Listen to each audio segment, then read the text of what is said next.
Got something to say? Get in on the conversation at 415-915-2291. That's 415-915-CALL-1.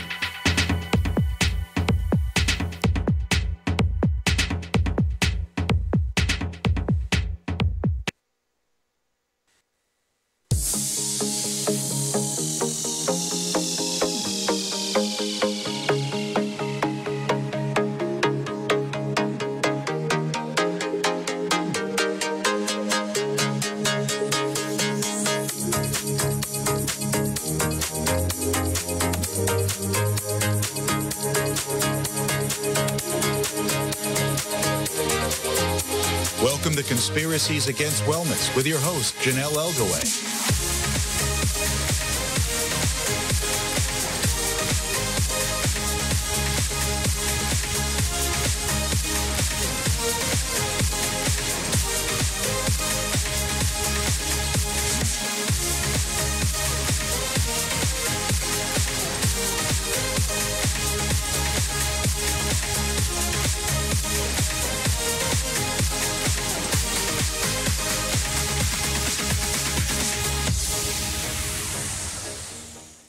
Good evening. Welcome to Conspiracies Against Wellness. I'm your host, Jonelle Elgaway.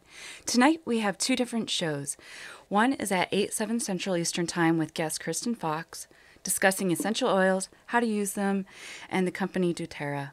Then at 9/8 Central, I'll be guest co-hosting with Dave Henry and special guest Dr. Ed Spencer, discussing the elite establishment and microchipping. Welcome, Kristen Fuchs. How are you this evening? I'm wonderful. Thank you, Jonelle. How are you? I'm doing good. Can you please tell me a little bit about yourself and why you're here with us tonight? Yeah, absolutely. I am a mother. It is the thing that I wanted to do the most since as long as I can remember. And for the last 6 years, I've been running a business about essential oils using doTERRA. And it was just... it was one of those things that when I first came about learning about essential oils, I realized that every single person in the entire world, if they're open to this kind of thing, would absolutely love it and would definitely benefit from the effects of essential oils. And not just the effects of the essential oils, but actually that they truly are effective, like for real, like they actually work. And so I have found that I can be a mother to pretty much anyone, not just my own children. So I'm here tonight to help people know of the real deal about essential oils. So I'm excited. Why do you love essential oils? Because you said you loved it and you want everybody to love it. So why do you love it? So the very first time that I was exposed to the oils was at a class. It was a class that one of my good friends, Julianne, had invited me to come to learn about essential oils many times, and many times I had turned her down. And it was just one of those times where I didn't really want to go, but like everything aligned, and I had no more excuses. And I was just driving through her town, and she just said, "Hey, come on over. And there's a class at 5 o'clock, and you need to come." And so I ended up showing up and didn't really know exactly what to expect. But when I left that class, after having smelled oils, tasted oils, rubbed them all over myself, I noticed that something was different. I was a different person. And what you don't know is how I was before I walked in that door. And it had been years of disappointment, feeling like I was living less than my potential, dark place, okay? Like, you guys can relate to that because we're all human, right? Mm-hmm. And so I was just in one of those places, and when I left the class, I was driving home, and I felt this weight, this darkness lifted off of me. And because of that, it is that moment right there that has kept me going and pursuing and teaching and loving people into the oils, because if the darkness could be lifted from me, I know that it can be lifted from others. And so to me, my very first oil experience was an emotional one. But not only that, I had fantastic digestion after the class, super digestive support of what essential oils can do for you. I had some skin irritations that were soothed, and it was just one of those moments where it was just like, seriously? Like, did anything else change in this one experience, really? And so so I love essential oils because in a very short period of time, one small drop, people can experience wonderful things, and it's very, very simple. So that's one reason why I love them. A big one. Yeah. So what are essential oils? Yeah, so good question. So essential oils are aromatic compounds that are extracted from all different parts of plants. And so they could be the root, the bud, the stem, the leaf, the flower. Whatever part of the plant is actually most medicinal. Not every plant holds essential oil, but those that do are quite medicinal in purpose. And so so most of our oils, they're super duper potent. Actually, all essential oils are potent. So they're about 50 to 70 times more powerful than herbs. So the herb is the dried version of the particular part of the plant that's been dried. And so this is the liquid portion. If you ever had, let's say, peppermint tea, if you've ever seen the little residue after you let the tea bag steep a bit, you can see that the little residue on top of your mug there, that's actually the essential oil that's being seeped out. And so in comparison, it's about 28 cups of peppermint tea is equivalent medicinally to 1 drop of essential oil. So that can show the comparison on how potent, concentrated, and also how effective they can be. So. Okay. So Yeah. we have a question. Where do you get your essential oils? Yeah. So I get mine from doTERRA International.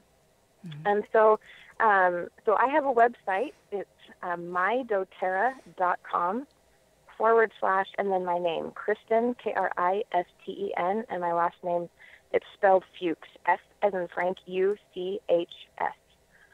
So that's where you can go to shop for the ones that I particularly use.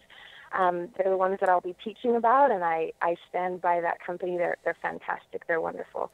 So you can get essential oils all over the place, actually, but they're not all created equal. I will tell you that. Okay. Essential oils are not like humans, so you have to be careful about where you purchase them and how you use them as well. So is it okay if I talk about that for a second, Jonelle? Sure. Go for it. Okay.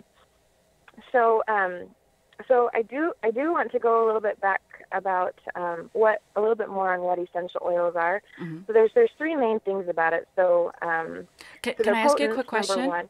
I just want why did you decide to go with doTERRA from other companies? Yeah. So that's a good question. I mean, I was the girl that ended up at the class who was super sad and ended up leaving happy. Okay, so it was just kind of like a universe thing. It was just like everything was brought to me in that moment. And what was cool is that, I mean, I personally didn't know that I was looking for an essential oil. I didn't know that I was looking for a business. I didn't know that I was looking for anything that actually happened to me, I felt like. But I had apparently attracted it into my life and had made the choices right? I mean, don't we do that in life? That you come across these circumstances and experiences where you're just like, I know this was supposed to happen. So that was me. That's how doTERRA happens to me. That's how I chose doTERRA. But as I started learning more about doTERRA, more about the oils, I knew that what was presented to me was actually the most amazing thing in the entire world. So what I found over time is that so doTERRA, the year that I enrolled in doTERRA, it was 2011. They had been open for 3 years. They opened doors in 2008. And by that 3rd year, they became a debt-free company. By their 7th year, in 2015, they hit $1 billion in sales. They had the same growth rate as Apple. Fantastic statistics. They're now the largest essential company in the entire world, yet they operate with the respect of a small oil company. They respect the growers. They respect the oil. They respect the people that work for them. They respect their distributors like me, and they have amazing customer service. And so they run like a small company, yet they are the largest in the entire world. So it's a beautiful, beautiful experience with doTERRA. If you don't mind, I'm really glad that I chose them. Yeah. We have a question on YouTube from Charlene Ortiz. She says, I started making my own lotion. Can I use them in my lotions? Yeah, you can. Okay. As long as on the bottle of whatever you're using, if it's doTERRA, it will tell you that it can be used aromatically, topically, and internally. And so on certain ones, if it can be used topically, you can mix it in with your lotions. Okay. Definitely. So Yep.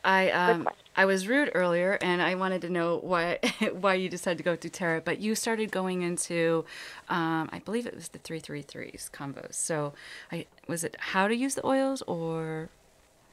So what? Just what essential oils are, and so just that they are they're aromatic compounds. Number 2, they are effective.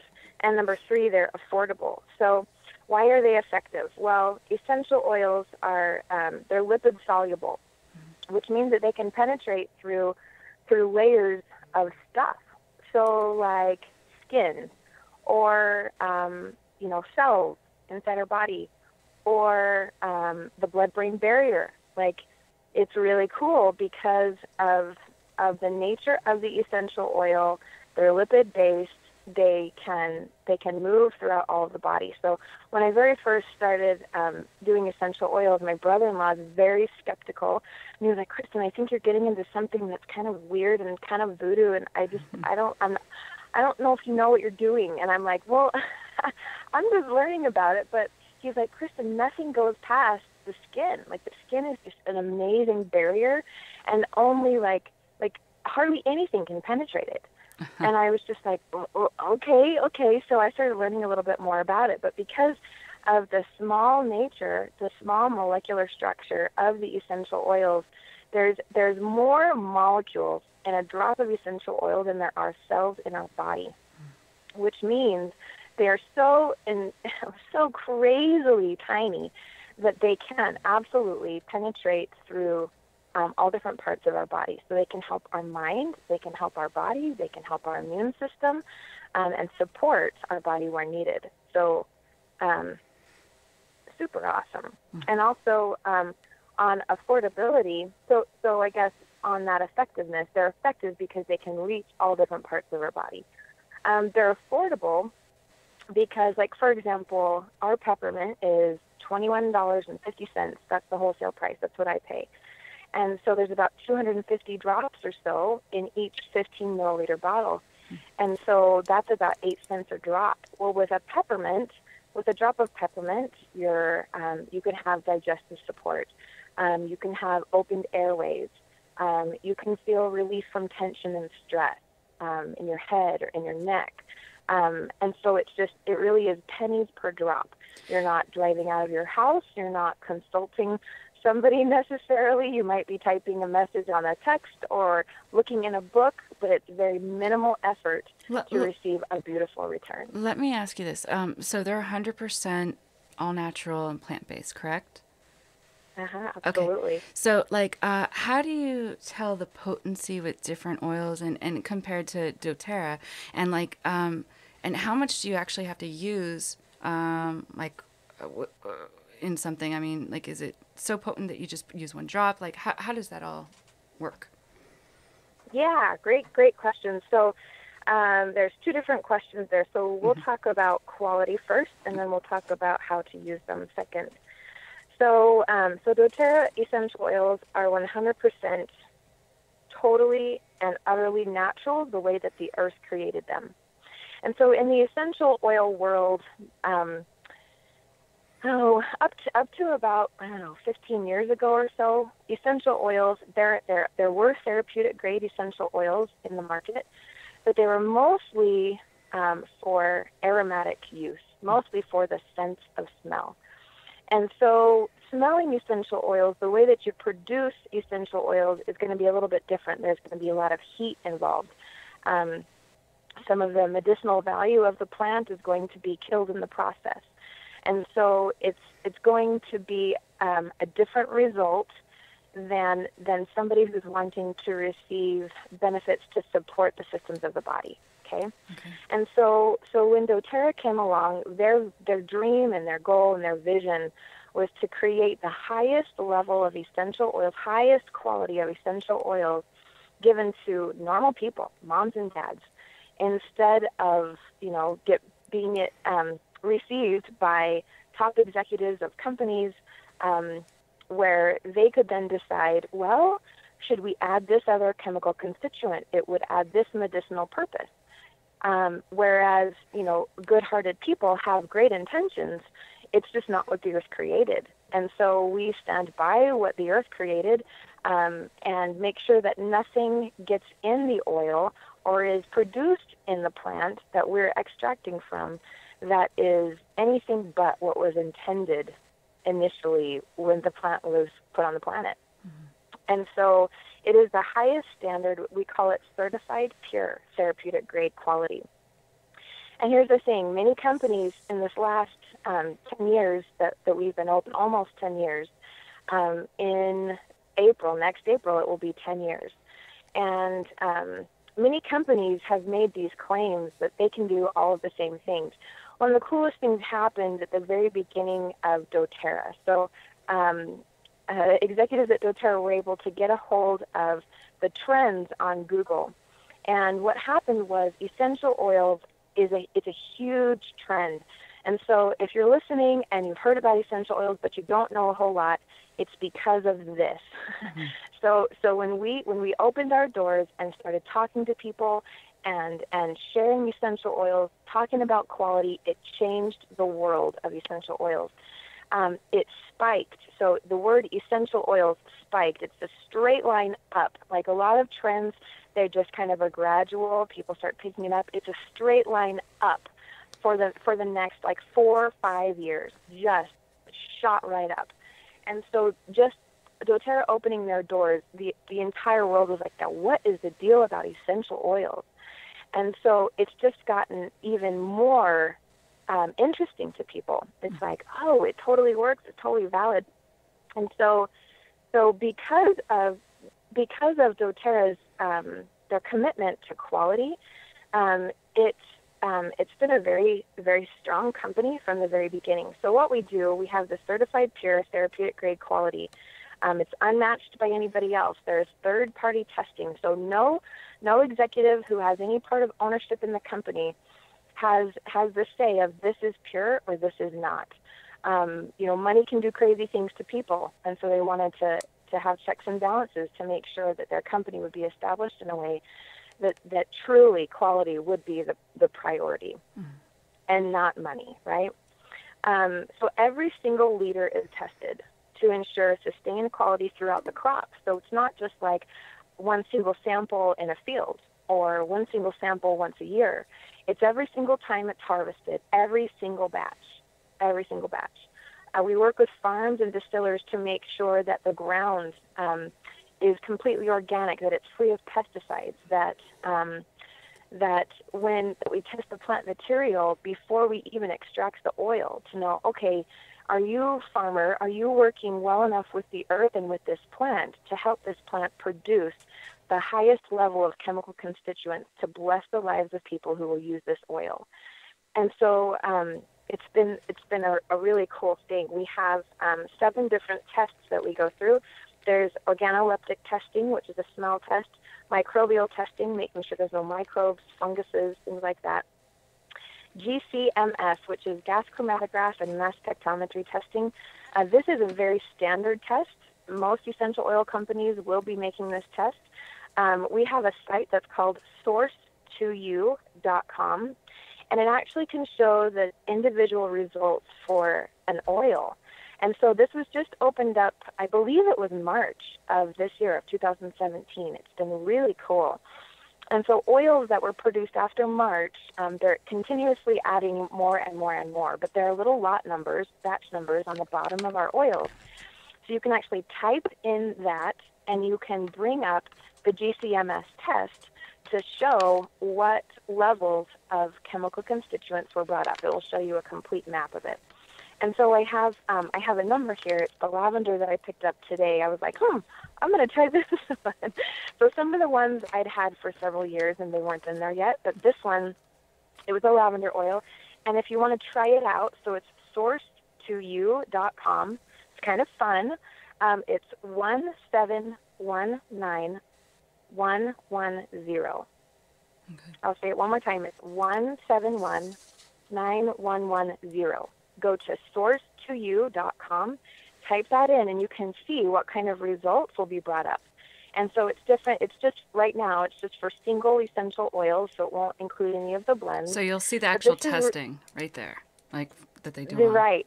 And so several years ago, somebody came to me and said, so what I want to know is if I can see the tests of your oils. And I said, great, I will call doTERRA, I'll get it. And at that time, they weren't able to release that information. I was just like, I promise, please trust me. I promise these oils are for real. I promise they're tested. Like, just trust me on this. And so when they released this, I was like, thank you. So this is very out of the ordinary for any network marketing company to disclose this type of information. Smaller companies are like, sure, here you go. And so it's kind of like for real. Right? It's just like, we are totally okay to show you whatever tests we have in this. So I love that. So we did our organoleptic testing, microbial, we do GCMS, we do the FTIS, it's the Fourier Transformation Infrared Spectrometry. And then a chirality test, isotopic analysis, and heavy metal testing. So, you can look all of these up online. You can find out what they are. It's very in-depth. It's very rare that every company will go through every single year, every single batch, every single time. It's very expensive. And so to be able to produce that with still affordable essential oils is magnificent. It's separate from any other thing any other company has ever done. And so we have set a completely new standard. Essential oil companies they're working really hard to keep up. But the culture mixed with the quality, mixed with just so many options of what you can do with doTERRA. And each year we come out with new essential oils all of the time. And I can touch on that a little bit more later. But any more questions about quality? And then I'll answer how to use the oils. Not right now. If anybody has any questions, I'll let you know. Okay. But yeah, so how do we use them? I mean, can they be used for cleaning, washing clothes? And how do you even do that? And how do you use them? Can they be taken orally? Is it just topical for animals? Yes. I know it's a lot of questions, so we'll go through it. Yeah. Yeah. So I mean, this is it. This is the kind of question that could have us talking for hours and hours. So this is a loaded question, but I'm just going to give you just some basics on the three most basic ways of how to use oils, and then I'll give you some everyday uses of how I personally use oils and how you can find things on Pinterest and on the internet of how else you can use them. Okay. So the three main ways of how to use oils are aromatically, topically, and internally. So aromatically, just literally breathing in an oil, the reason you would want to do that is that it literally goes straight into your brain, in your limbic system, to a gland called the amygdala. The amygdala is, it's the mood center. It's the place in your brain that stores all emotions, all memories, trauma, emotions. And the limbic system, of course, is the place that helps the brain decide what to do next, how to react. And so to nourish this part of the brain, this mood center, everybody on the planet goes through trauma. It's just period, right? That's just how it is. And so to have something where, you've heard the phrase, stop and smell the roses. It means to enjoy life, to relax, maybe find some happiness, peace, tranquility, purpose in life. It's no joke. So rose essential oil, smelling the rose is one of the most beautiful things you could ever do for your brain, for your mind, for your emotions. There's so many qualities in rose essential oil. There was testing done a long time ago by a scientist in California who could actually break down living things to megahertz and frequency. And he was able to test that rose essential oil was one of the highest frequency essential oils on the planet. And what's cool about that is that all essential oils have a nice high frequency, similar to at least what fresh fruits and vegetables are and beyond. So like fresh fruits and vegetables around like the 50 range, and rose essential oil, for example, is like 300. It's over 3. I think it's like 328. I want to say. So it's just what that means is that when you're using high frequency type things, just smelling them in, I mean, like so simple, you are elevated. Like it literally uplifts you. You feel happier. So when I talk about at the beginning of this, you know, the darkness that was just all over me, I didn't even smell rose. It was like peppermint and melaleuca, lemon. I was just smelling really lavender, really basic essential oils, just that they were passing around for everyday use type things. So best ways to use them aromatically is diffusion. And when I talk about diffusing oils, people picture like humidifiers or, you know, little diffusers that you find on Amazon, places like that. And that's true. But the best way to receive a full, I want to say like diffusion treatment is to find a diffuser that ionizes the water and the oils. And all of doTERRA's diffusers do that. And the reason that they do that is because those molecules are broken up in the most perfect way for us to receive them in our bodies for the best results. Is it also like a humidifier too? Kind of. What was that? Is it also like a humidifier, or is it just So it just depends. So some of the diffusers, you can attach the oil directly to the diffuser, and it spits out little bits of just oil directly. So there's several diffusers that just do that, a couple. And then most of our diffusers, we mix them with water. Like you just put a little bit of water in, and you put several drops of essential oil in. You know, 1, 2, 3, 5, whatever, however many drops you want, any combination you want. And those are what I'm talking about. When you mix them with water, you're looking for an ionized diffuser. Okay. Diffusers that ionize the oil and the water. Okay. So when you're looking for a diffuser, I'm sure there are some less expensive ones that you can look for. Okay. But I promise you, if you're looking for quality, you will never be disappointed. That's what I was going to ask. Yeah. Like, I mean, like, are they all the same, or is it like, this is a special kind of thing? Okay. Nope. Just like oils, diffusers are not created equal. Okay. Gotcha. Yeah. So, let's see. So we're talking about the uses. Yeah, the uses. So like I was asking too, can you like use these to clean your house and like wash your clothes and stuff like that? And like are there antibacterial properties in them? Like what is exactly with that? Right.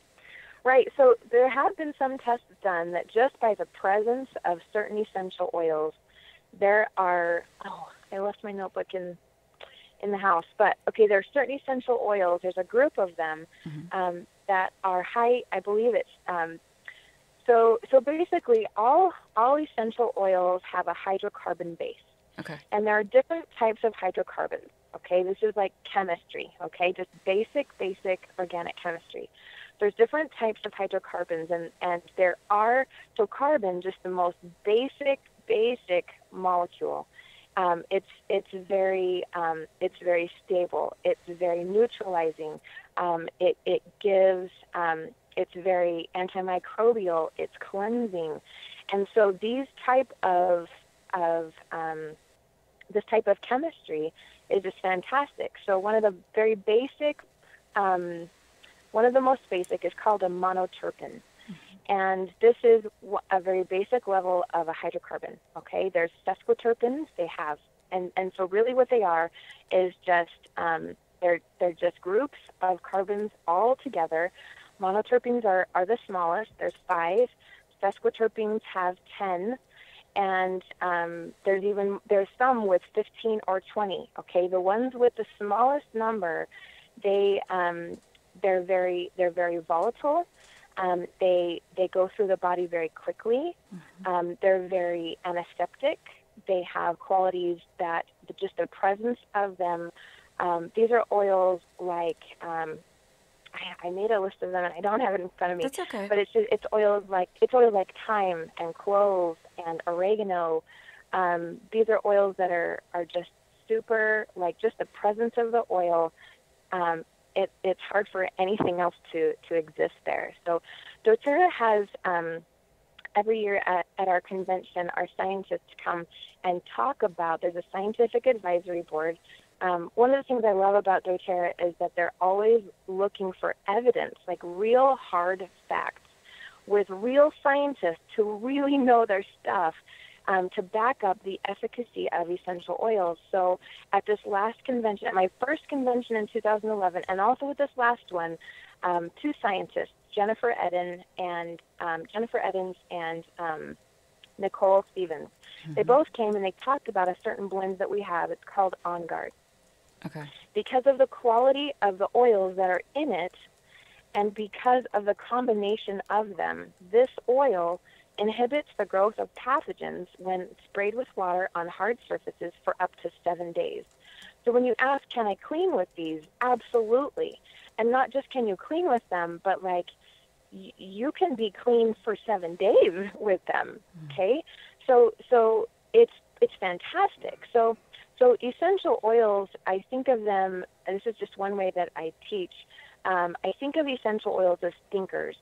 I think of them that way because when you're talking about the presence of pathogens in the air or on surfaces, if I were to use bleach, I will kill everything. I will kill good bacteria, bad bacteria, everything will be killed. Well, our bodies, we have good flora on our hands. We have good flora in our guts. And it's necessary. It's an essential part of our immune system. Well, if we're killing all of the good bacteria along with the bad bacteria in our environment, then we're actually lessening the effectiveness of our immune system.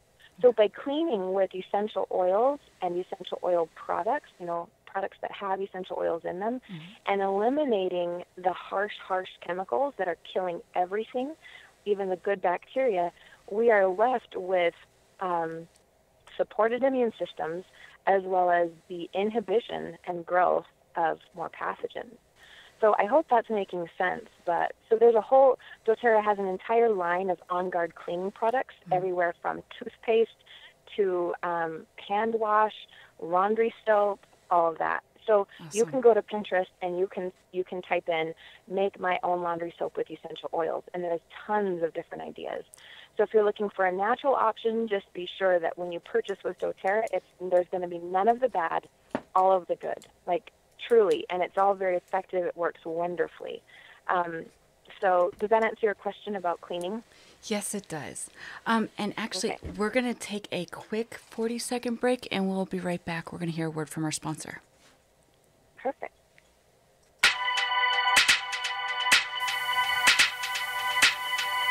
Got something to say? Get in on the conversation at 415-915-2291. That's 415-915-CALL-1.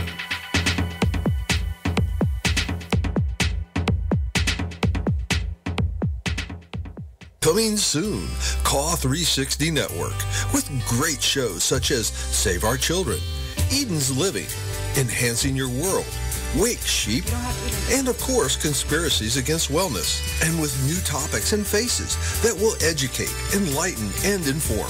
Think of it as your one stop for your daily dose of truth, and you'll be able to get it on the one source you get the Caw Show on now. So no hunting all over the internet to find a new link or download new software. We're working hard on the new format and lining up great shows, so stay tuned. Caw 360 Network is going to rock your world. Welcome back to Conspiracies Against Wellness. We are here with Kristen Fuchs. Kristen and I were just discussing essential oils and how to use them and what are their uses. I have a question. I had a girlfriend that had I'm not sure what essential oil brand she was using, but it was lemon in a plastic bottle. And why did that not work out? What's wrong with essential oils in plastic? Oh, that's. And I heard I'm the laugh. laughing Yeah. I'm laughing because that doesn't always turn out very pretty. No. So certain essential oils, especially the citrus oils, they break down everything around them. In fact, themselves, they sit down, they break down everything. They're very good for cleaning because of that. So, but plastics, especially petrochemicals, citrus oils just break it down. So if you were to have like one of those flimsy little water bottles that you put, I don't know, that you just keep around the house. Yeah, and to spray. You use Okay. to go. Right. If you stick a few drops of lemon essential oil in that and leave it in the car overnight, when you go to pick it up the next day, the top will come off, the water will spill out because the oil will sit at the top of the water because oil and water can separate, and it will eat a hole in that. Gotcha. And so some people are like, oh my gosh, why am I putting that in my mouth? And it's actually a very good thing. So do you want petrochemicals in your body? No, nobody does. But guess what? We all have petrochemicals in our body. It's just part of being alive. We're around pollution. We eat plastics. Sorry, but petroleum products are part of our life, especially in America. And so it's really important that we are always doing something to cleanse the body on a regular basis. Now, lemon essential oil is not acidic. It doesn't have the same characteristics as the juice. It actually has similar properties, but it has very different chemical makeup. And so what I mean by that is, yes, lemon juice is also very cleansing, just like lemon essential oil, but lemon essential oil is completely alkaline. And because of that, it's very pH balancing. So if there's anything acidic in its environment, it's going to start to neutralize it immediately, which is why it breaks down plastic. Okay? It's a completely acidic situation. So yes, so when you're using essential oils in your water, making sure you have a glass bottle or glass cup, or some people use aluminum or tin or stainless steel or whatever. I mean, there's controversy on heavy metal type situations, but I prefer glass. Okay. So, or I just put the water or the oil just underneath my tongue. So let me talk about the other couple ways of using the oils. These are good questions, Jonelle. So, so there's topically and also internally. But since I'm talking about internally right now, I'll just go on that.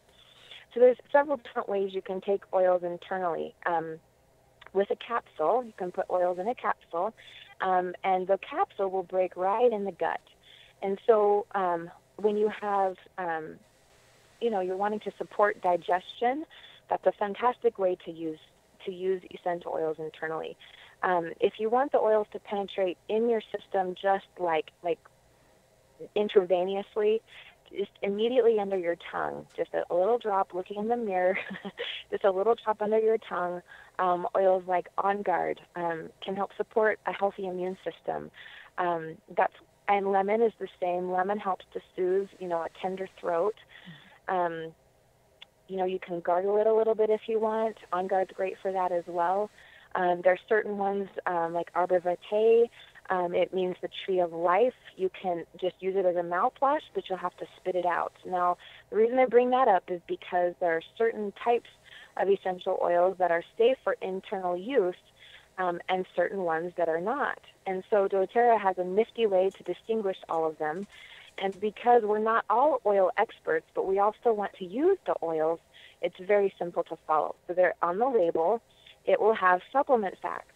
And if it has supplement facts, or it will usually have both, says safe for internal use, then you can use it that way. They have a very conservative way of deciding which oils can be used internally and which ones cannot. It has nothing to do with the quality and purity of the oil, because the quality, which I explained earlier, is not different for any oil. It has nothing to do with internal use or not. the purposes of the oil, though, not all oils need to be internalized. It's just not part of the thing. It's not really necessary. In fact, every single essential oil, if you're like, I read some stuff about internal use, I am never going to use oils internally. You don't ever have to. You can have fantastic results by just using them aromatically and topically. And so it's important to always follow the label. And I also have books that when I first started using essential oils, I just was like, okay, so I personally used the Modern Essentials book. And you can go to aromatools.com and purchase that book. You can go, I'm sure, to Amazon. I'm sure they sell that book. There's some discounts by buying in bulk if you purchase from Aroma Tools, which is nice in my position at least. And so it's really good because they have these graphs and these charts on there that show you which oils to be careful with, which ones to dilute, which ones to mix with water, which ones to be careful with children or mothers who are nursing or pregnancy, people who are sensitive, adults, children, so forth, right? And so just by following a simple chart, you can know exactly how to take care of your body. So if you were at my house and I was teaching you a class, I would teach you how to use the charts. And it's just very simple. It's very easy. And then you can get a feel for what you're comfortable with your body. You can understand, you'll start to learn the chemistry of the oils. You start to learn how you respond. And some things, it's like, just because it says I can use it internally, I really don't need to use that one internally. But this one, I like the smell of it. It makes me feel really good. And then topically, I'm trying to think if that's, I don't know if I went over all of the uses for internal. So we talked about a capsule, we talked about directly into the tongue. Oh, and then just in your water. So if you like the taste of certain oils, like lemon or lime, think about it just, just really logically, just common sense. So if there's a peppermint plant and you go and pick up a little peppermint leaf and you eat that leaf, there's garnishes on the side. There's parsley, cilantro. These are all essential oils as well. And so if for whatever reason you have a bottle of essential oil that says not for internal use and you know that you should be able to eat that leaf, there's a problem. So are there is anything like off limits, like that you shouldn't ingest with it, or like are there certain ones that you should? Okay. Yeah, so there are certain ones, and they will say not for internal use. Okay. So say for topical or aromatic use. Okay. And some of them even say just for aromatic. What about? But if you think about it. Sorry. Oh, go ahead. What about our pets or animals? Can they have ingest them, or can they be have topical uses for them? Yeah, so topical use and aromatic use is best for animals. Animals have smaller bodies than we do, and they actually have more pure bodies. Like, we eat stuff like sugar and junk. We're actually much better at feeding our animals, most of them, than we are even ourselves. That's true. Sometimes. And so, right? Yeah. And isn't it crazy? And we're that same way usually with our children, too. So it's just like, but it's actually crazier how much we take better care and make sure, oh my gosh, you can't eat this. You don't eat that chocolate. Don't eat that. And we're so good about making sure that they don't eat the yucky stuff. So their bodies actually produce, they're healthier. Is there anything? Is there anything for There's not as much that they have to get through. Like the oils just work better in their bodies. So smaller amounts is what you'll be thinking of with dogs and cats. And there's certain books that I would refer to, like what is the name of this book? The author, her name is Kristen Liebel. Okay, it's Holistic Aromatherapy for Animals. Holistic Aromatherapy for Animals by Kristen Liebel. So I am not an expert in animals and essential oils. I have friends who use them all of the time. And one of my friends is a dog groomer, and she said, I love lavender, and I love the blend called Serenity, and I love the blend called Balance from doTERRA. What does it do? That I use them all of the time. So she just rubs them on their ears and on their little paws, and they just calm right down. She's able to groom them really well, and she uses them every single day, all day long on these little dogs. Cool. And they just are just so relaxed. Is there a flea or tick repellent for any of these things? Yeah. Okay. So doTERRA has, so we have a blend that's called Terra Shield, and it is intended for a repellent, a bug repellent. So you can also go and look on Pinterest for, different ideas on combinations to mix with Terra Shield for more efficacy, depending on what part of the United States or the world that you live in. Lemongrass is a super duper one that repels bugs. Peppermint is fantastic. Thyme is fantastic. And so, like my mother, she has a base of witch hazel, and she just put several drops of lemongrass, Terra Shield, peppermint, lavender. I'm trying to think if she had any others. I think that was it. And she just sprayed me, my children, everybody. And, it's also really nice in the summertime when people are stinky because those oils will also help to break down. Yeah, it's like a good perfume there, So, our pets even, they can get stinky too, so just spraying them down. Right. Our cats especially will love that one. Are there like certain oils that like can only be used like on a dog or a cat or like vice versa? Or can they all be used on every... No, I think, like I said, I'm not an expert about particularly with cats and dogs, so that's why I'm referring the book. But yeah, I have heard that there are certain oils like Melaleuca is not to be used on a cat for whatever reason. I don't know. Okay. I know people who have used Melaleuca on pets, on cats, and had great results. So I don't know what what the big problem was with it, but there are certain recommendations, and so finding a book on like somebody that really knows what they're talking about would be ideal. As far as what options you have, yes, you can use essential oils with your animals.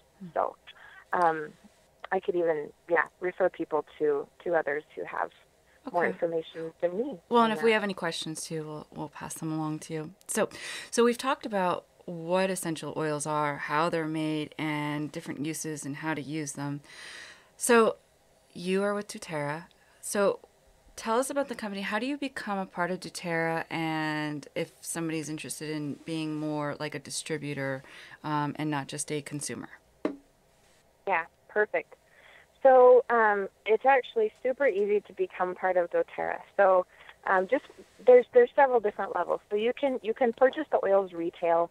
You can go to my website, just like I said. You can go to doTERRA.com and purchase, but it'll put you kind of like on an orphan tree, and we call it an orphan tree because the reason that doTERRA isn't public and isn't just sold just out on the market, just in every grocery store everywhere, is because when you're connected to a person, we want to help you directly with your health. It is our top priority. We're wellness advocates. We're wanting to advocate for your wellness, and working with you is the best way, truly. And so you can go and purchase these oils and just be totally left alone, and that's cool. But to be connected with someone, you can go to my website. I would love to help each one of you. And if you want to also be left alone, that's okay too. You'll say, I got this, and I'll say, okay. But if not, it's a beautiful relationship. So mydoterra.com/Kristen, and the last name is Fuchs, Fuchs. At least that's how you spell it. So I always thought it was Fuchs. I know. See, okay, let's talk about this for 2 seconds. So it's German. Fuchs in German means the animal fox. So the ancestors called themselves the Fox family, like Fox, but they kept the German spelling because it was good for records purposes, right? Of course. So I am Kristen Fuchs, but man, you look at the paper and you're like, whoa, how do I say that?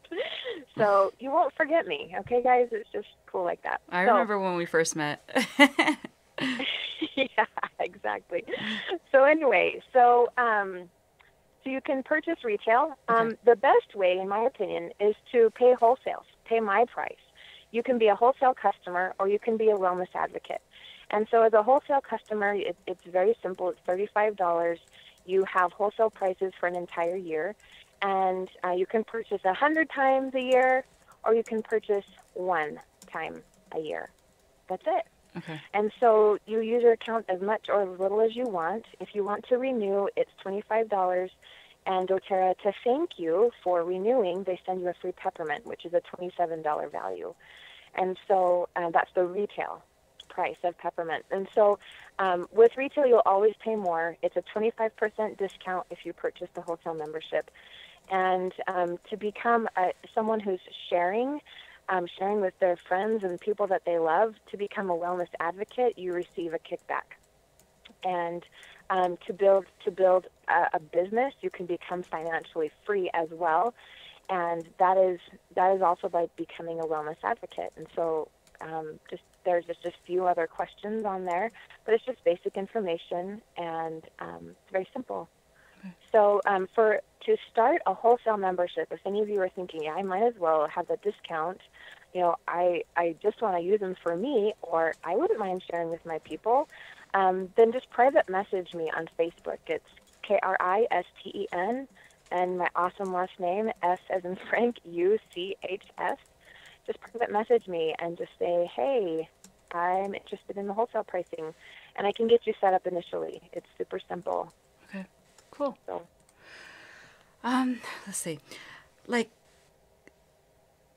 guess I want to know, I know when we spoke, you were talking about something with the healthcare, you're reinventing healthcare, and I don't know if we have time to go into that, which, by the way, you're coming back tomorrow, correct? Yep, I'll be here tomorrow. Good, because I want to be able to go into detail about, how this can be used for health and stuff like that, or, or just different ideas on that. But I do want to know how, you were telling me about doTERRA's reinventing healthcare. Can you explain that a little bit? Because I think this is an amazing idea, and I haven't heard anything about this anywhere else, so.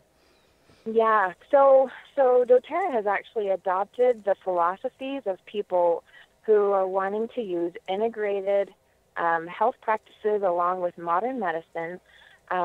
So we're talking chiropractics, acupuncture, holistic medicine, and now, of course, essential oils.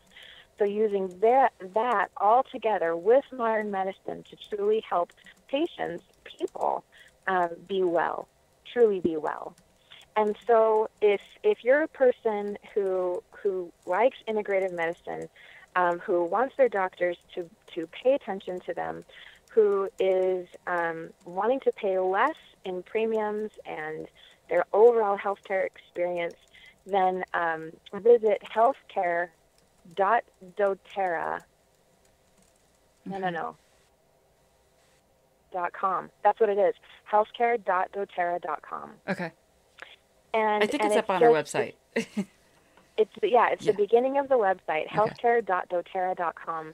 And what they're doing is they're opening up their very first wellness facility, and the purpose of it is to help their own people that work at corporate in Utah to start experiencing this, and to actually start documenting research about natural ways that we can have amazing results with bodies. And so it's really important that we have evidence that this stuff works. And so this is one of the ways that it will happen. And by within several years, we'd like there to be many more facilities all over the United States. So when you register with this, when something starts to happen in your area, you'll be notified and say, hey, there's an integrative clinic coming close to you, integrated with essential oils, and information about that. So, fantastic. Awesome. So, yeah, we can talk more about that tomorrow if that's something that you'd like. Yes, I'd love to.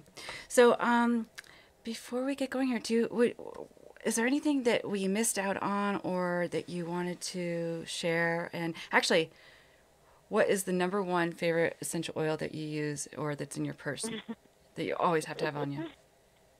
So almost every single day, I use the essential oil called Balance. Okay. And Balance is tree resins and flowers. And so there's frankincense, spruce, hoe wood, blue tansy, blue chamomile, It is wonderful. It is beautiful. It is called the grounding blend. It is meant to keep you rooted. And I have 5 children. I run a business. I'm a woman. Right?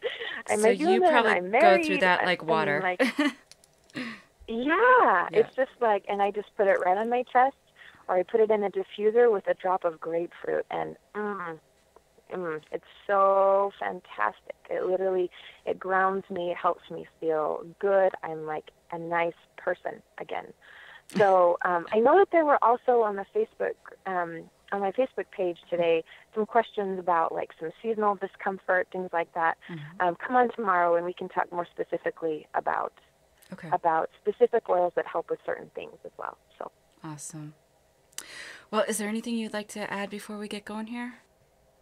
No, Jonelle, this was awesome. Thank you so much for inviting me on, and I hope that this was informative. And the reason that I do this is because there's a lot of people hurting in the world. There's a lot of sadness. There's so much hurt, and I have some ideas of how to help people. And it's just very simple. There's just these little drops of essential oils that can help with your physical and emotional well-being. And I just feel so privileged to be in this space, to be able to share with so many people. So, Jonelle, thank you for giving me this platform. Really. Oh, well, we're happy to have you. And you and I have been longtime friends, and, it's always nice to be able to work together. So, so we'll have you back again tomorrow. What are we discussing tomorrow again? Where are we going with that? So we'll talk about different uses of essential oils for to have best results with just kind of what's going on. Maybe more about the immune system, more about just discomfort in the body in general, how to support a healthy inflammatory response, things like that, and then also a little bit more possibly on detoxing, as well as the healthcare initiatives. Yes. Well, I know we have a lot of, we have a few vaccine injured, or the Vax community listens in, and I know we have a lot of chronic pain patients, which last week Dr. Tennant was telling us, we need to start finding, other ways to kind of help out with pain, or at least like to, use as another resource. So I know the more we can learn and the more options we have, the better off we all are. So. Yes. Kristen Fuchs, thank you so much for coming in tonight. And we'll see you again tomorrow night at 8/7 Central. Thank you so much, Jonelle. Bye. Bye-bye. All right, Call Nation, we are about to go out, but we will be back here in about 2 minutes. I'm guest co-hosting with Dave Henry, and we are having guest Dr. Ed Spencer, and we are going to be talking about the elite establishment and microchipping. You won't want to miss it. We'll see you here in 2 minutes.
listening to Conspiracies Against Wellness with Jonelle Elgaway. Join us tomorrow at 8 p.m. Eastern to get in on the conversation.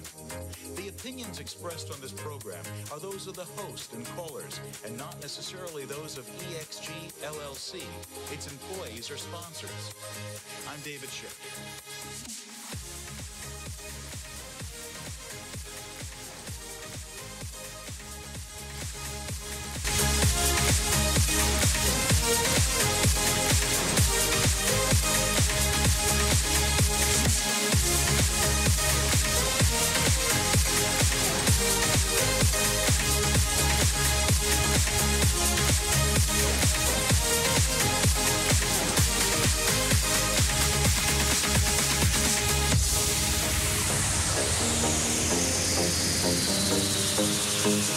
Copyright 2017 by EXG LLC. All rights reserved.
Welcome to Conspiracies Against Wellness with your host, Jonelle Elgaway.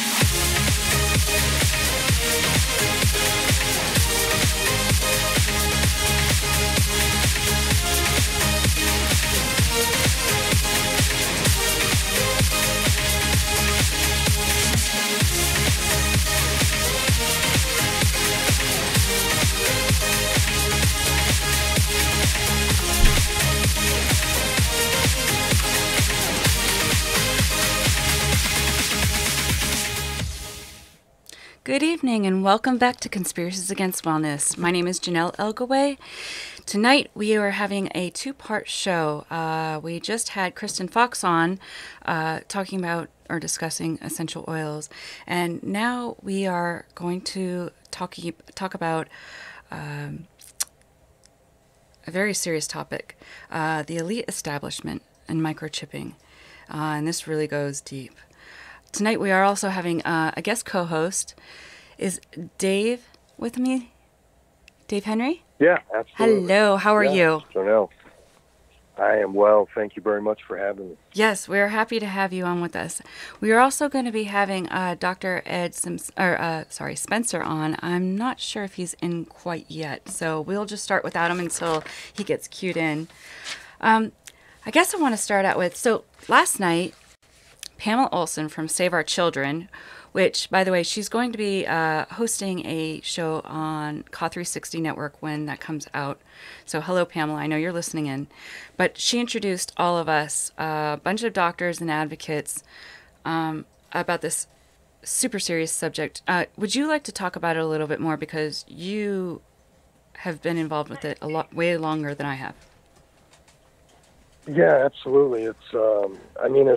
It's so big, so to like frame it up in one sentence, it'd be almost impossible. I'll just start with the children, the children that live in this world today, are basically like they are high priority on many people's list to get and do many bad things to, and the whole system's really built around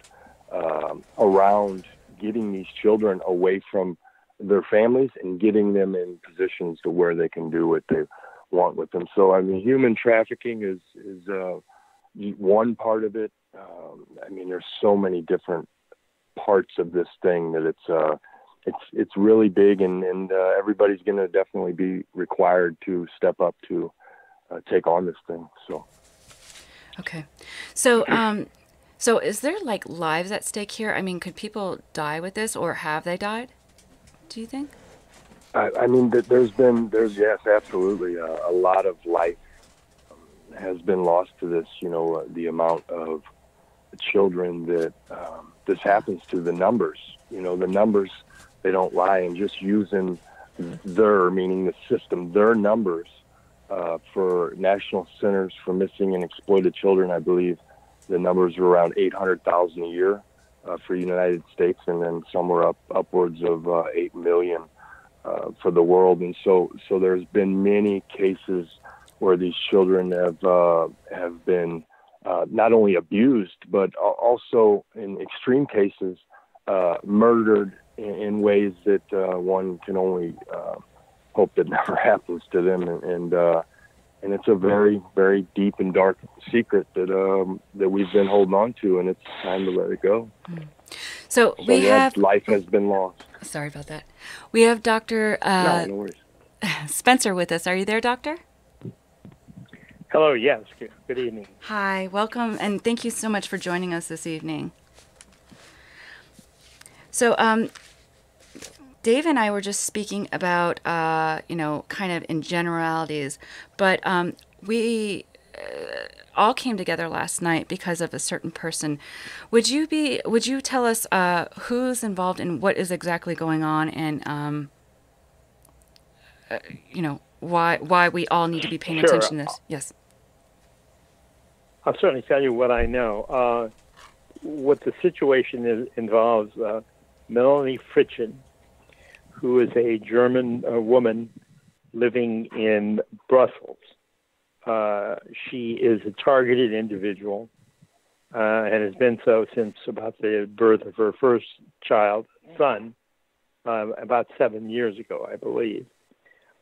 She is extremely active and aggressive in trying to get to the bottom of this targeting horror, which is worldwide, and has organized programs in Brussels and in Berlin, and has done a number of YouTubes, talks all over, visits people in hospitals or psychiatric units that have been, I would say, certainly immorally placed there.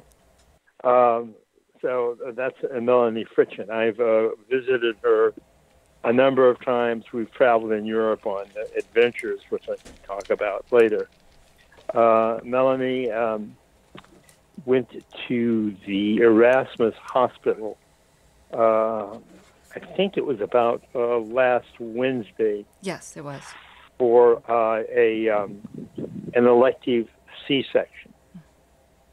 She was accompanied by Dr. Catherine Horton, a physicist who has been at CERN, but I don't think she's there now. The cesarean section went well, and Melanie was delivered of a baby, which is named Amethyst, a girl. So everything was okay for 24 hours approximately. Melanie was with her baby. And then events began to unfold, which are bizarre and hideous. And Melanie was separated from her child and has not seen her child since that time, was taken to a psychiatric unit, questioned, and then taken to another more distant psychiatric unit and essentially interrogated. The reasons put forward, sort of, like it's kind of like, I don't know exactly who was told what when, but that Melanie is delusional, was delusional, is delusional. And the delusion was apparently that she had said she had an implant in her neck, which is certainly the case because it's been removed, and the device is available. I have a picture of it. And she also talked about other implants because targeted individuals have many implants, frequently radio frequency implants. She was, I think, instrumental in organizing a scanning session in Europe where people were managed to get hold of a Faraday cage, modern Faraday cage, and be scanned there, and radio frequencies found because of these people who are full of these things which are emitting frequencies. So tomorrow, we've been in contact with Melanie, but the contact with her seems to be increasingly attenuated and difficult.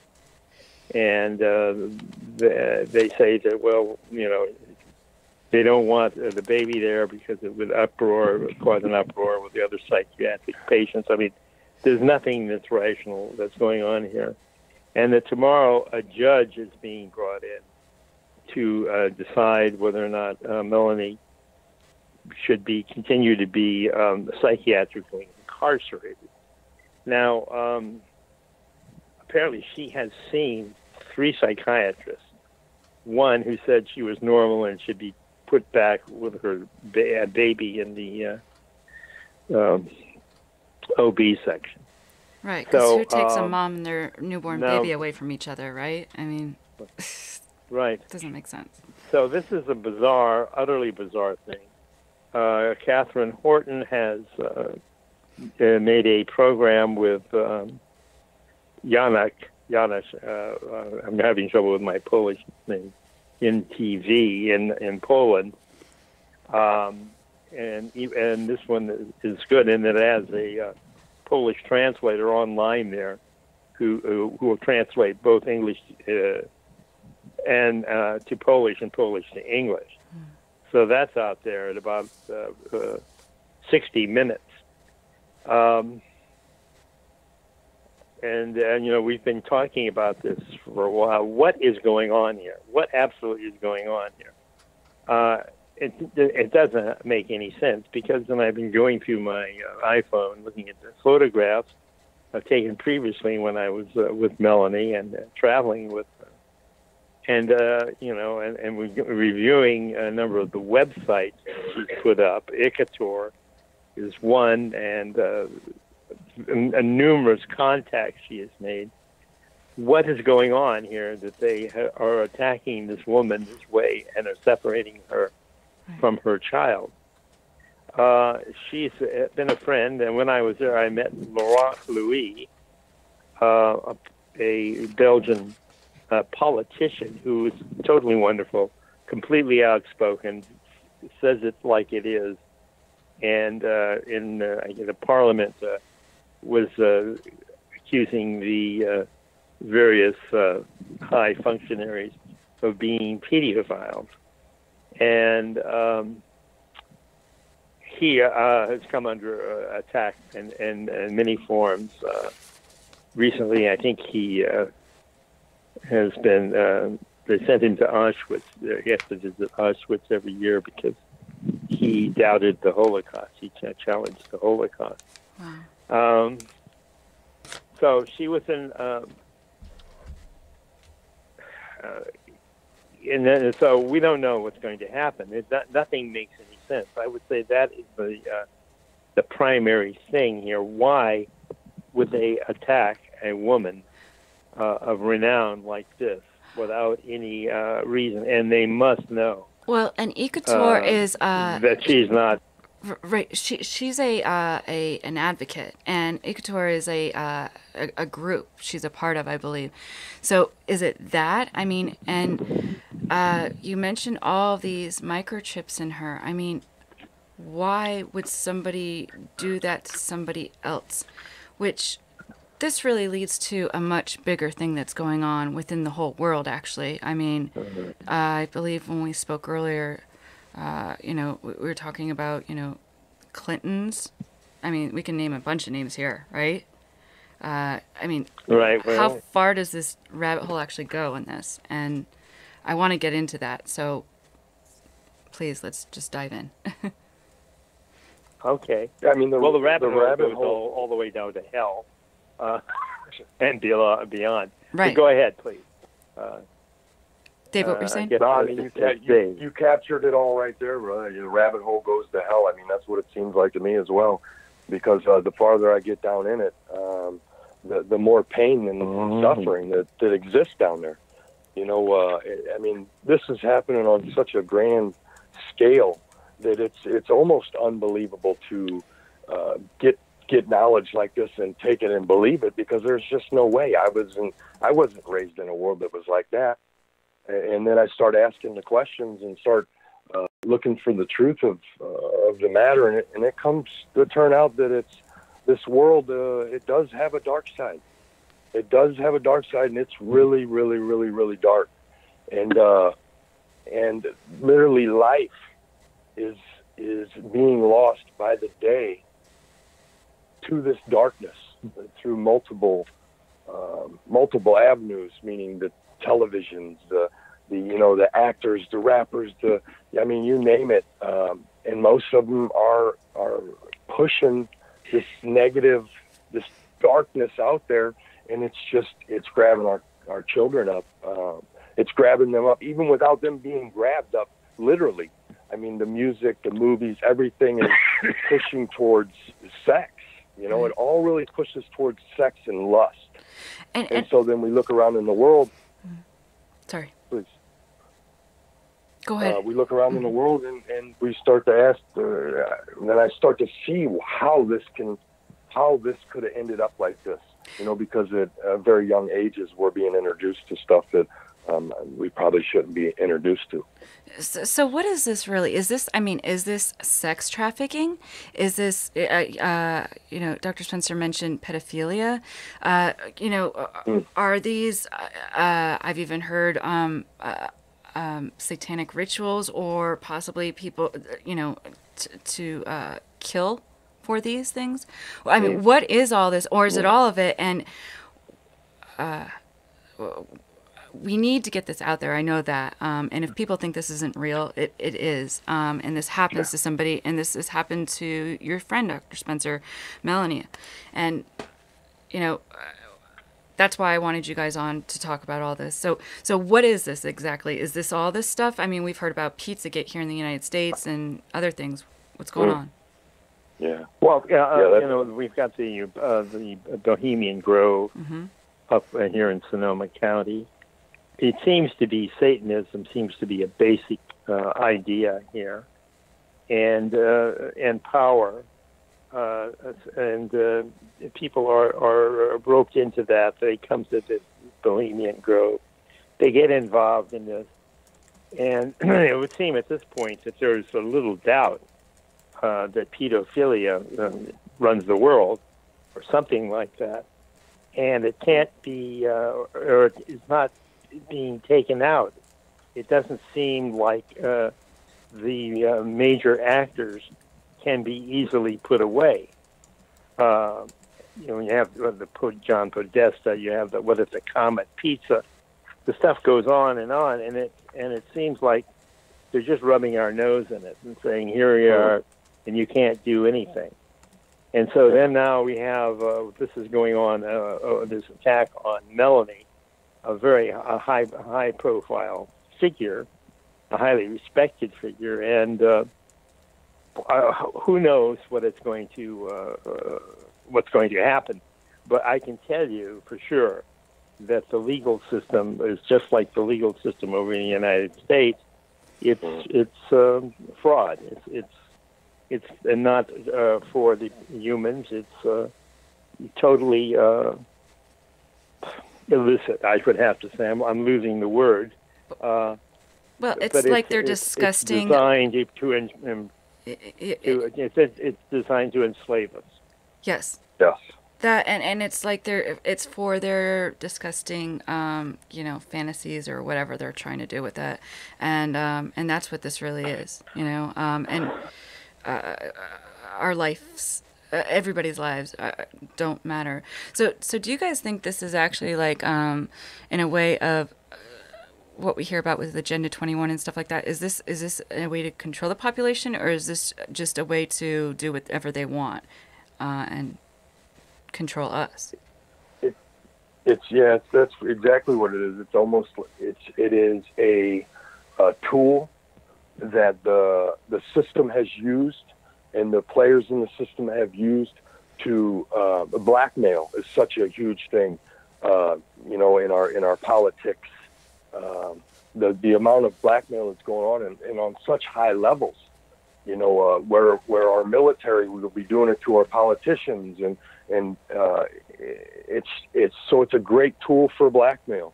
It is a way to it's for sex. There is definitely sex slaves. There is sex involved. There is pedophilia, and there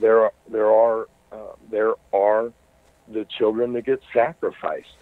And Satanist and Luciferian they're two different terms, and I think all of this, all the names we put on any of this stuff, they all go in a certain web, and there's so many webs stacked together to make this thing that it's almost like the very threads, the fabric of our society is built, and this is intertwined within it, and it almost feels like the whole thing has to fall apart before we can put it back together, because it's so corrupted and so blackmailed and so oppressed, and we look around in the world today, and it ain't a world that is joy filled to live in, because there's so much pain and suffering. So I think it's used as many things, and there's many players, and it's coming together like this. I think is the very first step, because we have to acknowledge this thing in front of us before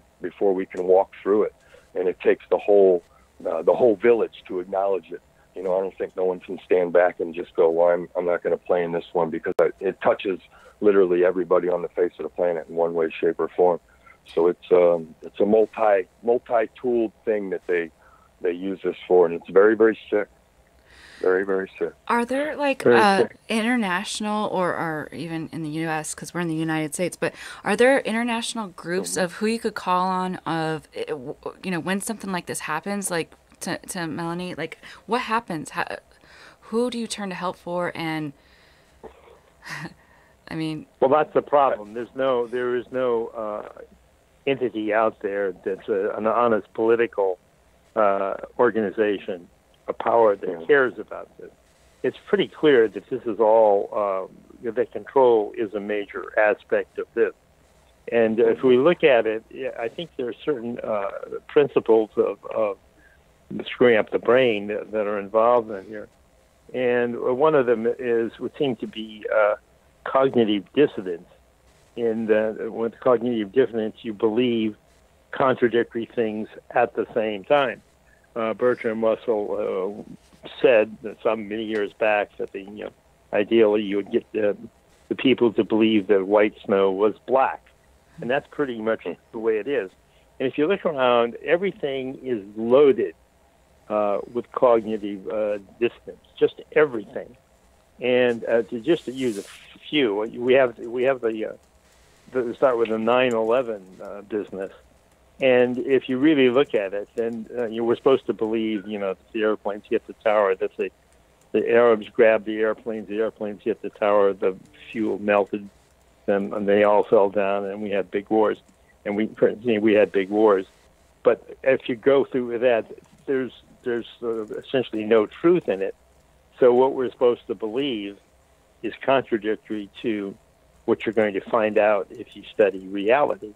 I mean, the airplanes cannot have just slipped into the buildings and disappeared. Just slipped in, that's it, all gone. So I won't go into any more of that. Then we have Sandy Hook, and, we have 20 children are shot to death, and in a school that it turns out was closed in, I think, 2008 because of asbestos. And there weren't the mandated disabled parking spaces in the parking lot. There was no internet service.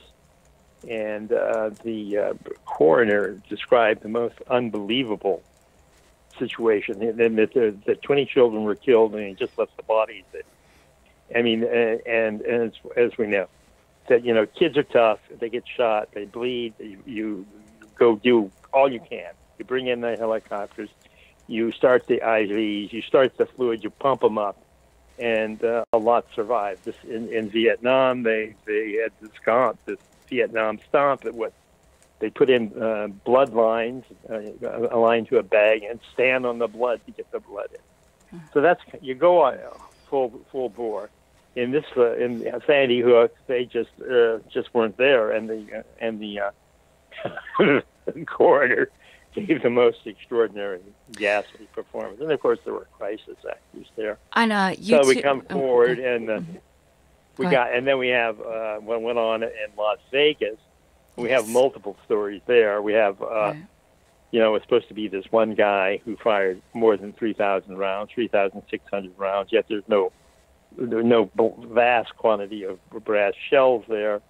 Then in the beginning, there weren't sounds of bullets hitting people. Nobody seemed to care until the singer ran off, and then you had clear crisis actors, and you have other stories that seem to indicate there were injuries, and you don't know what's going on. It's contradictory. It's cognitive dissonance, because everything is a lie. It's nothing, and whatever you believe, it doesn't fit. So then now and then of course they burned up Santa Rosa right next to me, and well, I won't go into that right now. And then we have the Melanie's situation here, where it makes no sense. There's no reason for her to do what they did to her. Go into the forest fires out west and what's happening, because honestly, I wasn't aware of it until I spoke to you both. I mean I heard, but I wasn't. I was just really shocked by what you both said. I'll just kind of tell the story as it unfolded. Please. For me, I went to this new play, Thomas and Sally, on Thomas Jefferson, and Sally Heming, the slave who had 6 children with Thomas. And when I won't go into details on that now, maybe later. And then when I came home, the moon actually kind of frightened me, because I looked up, it was high in the sky, and it was this orange-red color. And I didn't really smell any smoke, but something was going on. Then it turns out that we had these enormous fires up in the wine country. And there are a number of fires that started, reasons unknown. At this point, they're going to blame PG&E and limbs and wires. But these fires advanced, driven by unusual winds from the northeast. And then all of a sudden, these suburbs in northern Santa Rosa were in fire, all of them. People describe smelling smoke, and they think, oh my God, my house is on fire. And they went outside, and everything was on fire, right. Everything. And so they managed to get away. Some people, got into pools and held on to each other. One situation, an older man and his wife got in the pool, and she died in his arms. If you're 70, it's not too good, because you're not fast at running away from a fire. So we had this enormous conflagration. It just was simultaneous everywhere. And people saw these sparks coming down from the sky, blue sparks. And it all seemed to burn up areas that were scheduled almost Agenda 21 for renewal. So everyone up here is... almost everyone, I would say, of course, it's never everyone, I think this directed energy was involved. It looks like the fires were started. Wow. These fires were pretty bad, but they then gave an excuse, a reason, a cover for the incredible sudden explosions of these suburbs. And, the firemen said they'd never seen anything like it. About 40 people died up there. Dr. Spencer, did you actually see this firsthand yourself, or was this friends telling you, or just news? Well, I'm about 30 miles south of that, and we're naturally worried about what's going to happen to us, because it's dry as a bone. Why is that? Well, could possibly HAARP and geoengineering have anything to do that? We have these enormous droughts here. They had a huge rain, then they would drought again, then this fire. So I wasn't up at the fire. I started to smell the smoke, and of course it's just images all over now, and you can go and find them of these totally wiped out neighborhoods. I mean, they looked like Hiroshima. Even if it's that dry, is that normal? Is that normal for everything to catch like that? People literally didn't even know, right? I don't think so, because I don't think the fire, it's like almost it didn't go from house to house. It was like everything caught fire all at once. Yeah. And, and I talked to a woman who saw the sparks coming down from the sky. She was not in Santa Rosa. She was in Sebastopol, and through the blind, she saw these sparks coming down. And she thought there was some sort of strange lightning, but she didn't hear anything and went to sleep. But others described these sparks, and it looks like they maybe directed energy weapons. Does anybody? I can't get into the details because I don't know enough. But it was, let's say, it wasn't God. Is there anything that's created that can create that stuff? I mean, that anybody knows of? Oh yeah, I have the website, so I'll send it to you. Okay. Oh yeah, the technology is known. Oh. So that's that, and then so that, and then in the newspaper, the Chronicle, it's just going on and on about the naturalness of it. And then, we have thousands of people are now homeless. You have the people who are homeless to begin with, and now you have people, who got their Lexus burned out. And it's a catastrophe. And now there's this huge mass of toxic burn stuff around that has to be cleaned out. And then you're dealing with the government, the so-called government, for help to put things back together. And, the thoughts are, well, they're going to just, get rid of the people just like they did with the hurricane. They'll, stack them and pack them. They will lose their now nice homes, be put into these Agenda 21 things until the next thing happens. But the paper doesn't deal with any of this. So that's where the massive cognitive dissonance comes in. Nobody in the paper is talking about this anywhere in an analytical way. Right. We have a question on YouTube Live. Charlene Ortiz says, I'm so glad he's talking about this. So many people want to live in denial that our government could really be so evil. What are his thoughts on the Orlando shooting? Well, I actually don't know much about the Orlando shooting, but it seemed to me that it wasn't quite. It may have been a false flag. Dave, what about crisis actors? The thing is that so much of everything in the world is crisis actors. So there is knowing crisis actors and unknowing crisis actors, and the fire crew can be an unknowing crisis actors because it's a phony crisis and they're doing the real things, and then you have other people, bucking up their tears and giving a story. They're straight out actors. Right. I don't know enough about Orlando to really say anything. Okay. We have another comment. Pamela. Oh, go ahead. I'm sorry, Dave. Did you know something? No, I was just gonna. Oh well, for me, I just say look at the numbers.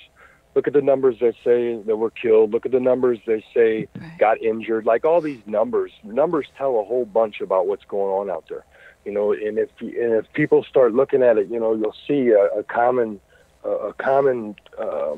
sort of thing, ongoing thing is these numbers, they always connect to one another. So I believe there was 49 plus 1, 50 dead at Pulse, supposedly. And then you look at the other one in Las Vegas. How many there was? I believe that one said 50. It got up to 59 with the shooter or whatever.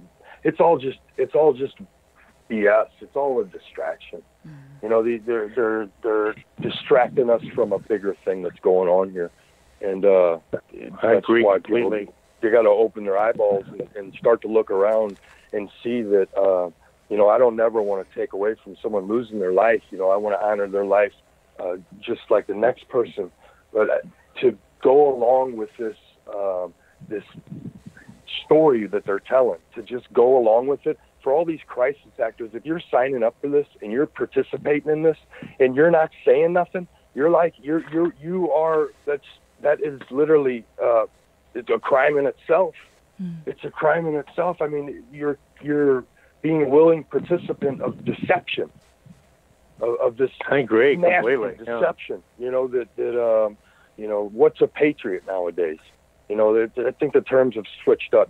Patriot. If a crisis actor knows that this is BS, a patriot comes out and says, hey, this is BS right here. We were acting in this. And I think you get a few of them start talking. They tell on themselves anyway, just by how they try to put them in all these different scenarios. But, it's all just BS or it's an athlete taking up. the knee. That's a patriot today. Sorry, that's... What is it? Oh, yeah. Absolutely. That's rhetorical. I'm being Absolutely. rhetorical. I mean, I know. No, I know. But then it's on both sides of that. It's like the patriot is the one that, you know what I mean? Right. So we're a little jacked up right now. What do you guys think about this? So Pamela Olson says October 13th through the 31st are high holy days for Luciferians. Yes, devil worshippers. From hunting children to literally pedophiles running amok and then sacrificing these children to Matok infiltrated the elite. Yeah, all elites, royals, elected global leaders are in on this. They want us to stay in the dark. It's absolutely real, folks. It's a sick, sick belief that Satan is God and God, the Christian God, is Satan. What do you think about that? We'll go with Doctor. If you can respond first, Doctor Spencer, about that. Mm-hmm. Well, oh, sorry. Yeah, I think that the fires actually began on the 15th. So right. I think they fall into that framework. And I think that the Luciferian thing, but I think the Luciferian thing is not true. Okay. And how can I put that? I don't think I'll put it straight out. I don't think there's a Lucifer or a devil or any of that. I think this just is all there to frighten us. Yeah. There are all of these stories to frighten us, and you know, maybe you can be frightened because if you get in their clutches, they'll kill you. But it's not. They're not doing it under the direct command of Lucifer, because there is no such animal. And it's like the demons, you know, you say, well, are there demons? And if you look up demons, then you find this vast number of demons. So many. I guess like all these names and technology. I don't think they're there. I don't think that this stuff is there. I think that this is all a cover to frighten us. I've always been more afraid of people. Control it. You know what I mean? Because like people can do some really scary things. Right. Somebody says it's no coincidence. They can pretend to be the devil and kill you. Right. Somebody says it's no coincidence that the Harvey Weinstein scandal came out when people were asking questions about Vegas. It's a distraction. And that's what they do. Yeah, well, I mean, the world has gone from a bad place to a worse place, right, you know, real fast. It seems to me. I mean, the stuff is hitting us all the time. I don't know what's next. Of course, I don't know what's next. Dave, what do you think about the Luciferian thing and October, 13th through the 31st? Yeah. It's, you know, there's a lot of dates. If one just gets on and looks up the calendar for paganism's very close. Not to say that pagans are Luciferians or anything like that, because I've met some people from almost every religion that are very kind people and caring people. But as far as the Luciferian, I don't think we have enough info because they don't allow us to have enough info. Like, we can just put together bits and pieces of this thing, and it's almost like we're the puzzle. And as we come together and we interlock together and we start talking and communicating, we start to figure out this puzzle a little better. You know, and this puzzle is layered all the way to the ceiling. So Luciferianism or Satanism, you know, it's an idea. So I agree with the doctor. It's definitely not real. It's an idea.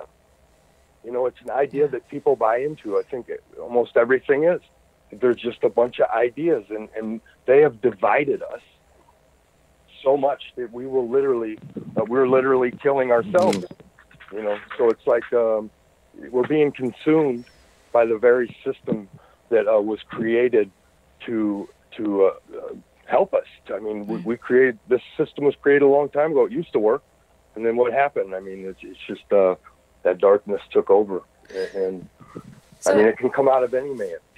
So like, is this everybody? I mean, is it all levels of the government, top, the people with the real money?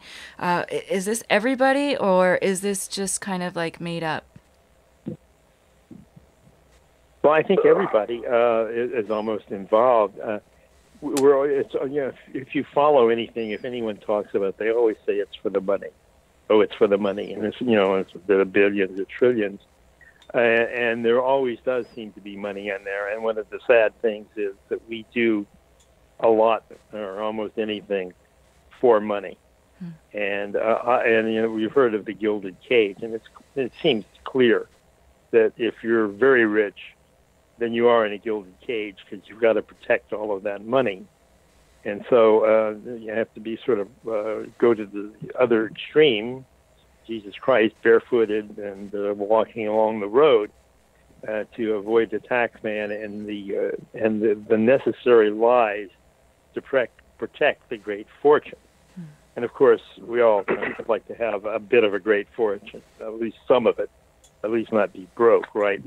But I don't think that money is the ultimate thing here. I think that it's beyond money. I think that the forces that are manipulating us don't worry so much about money because they've got it all. Right. And so we have to go beyond that in some way, in multiple ways. Do you think it's ego? Do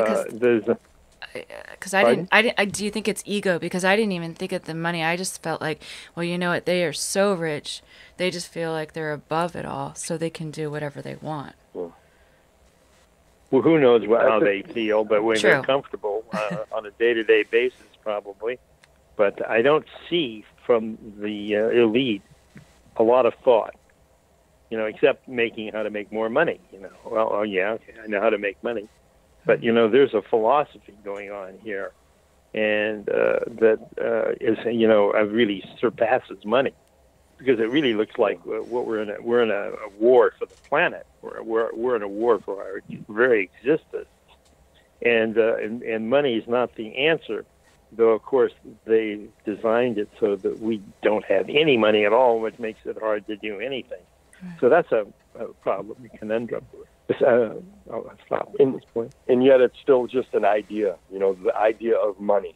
You look at our society and you see all this technology that we do have. We can give one guy 8 heart transplants, speaking of a Rockefeller, and you can give this one guy 8 heart transplants, but we're not able to get together and create something that works for all of us. Like we're staying in this system that's broken, literally consuming us and our children. It's just caught up in an idea, because that's all it is. The money is just an idea. It's just energy. Anybody could make money. And so the money, it's all about the power. I feel like the power is ultimately, it is held, the top guys up there. And I think this goes into extraterrestrial type of stuff that I won't get into now, but the sex and the raping of our youth, like family has been broken, and that was their plan. Family has been broken up, and what's happening to the kids is affecting us as a whole. When this amount of children is raped and molested and treated like this, like we feel that as a whole, as a society, like we feel that. And it might show up as some guy smacking his wife, another guy shooting somebody, but it's actually built up from what's happening to these kids, and that's just a possibility. I sort of got off track, but I think power.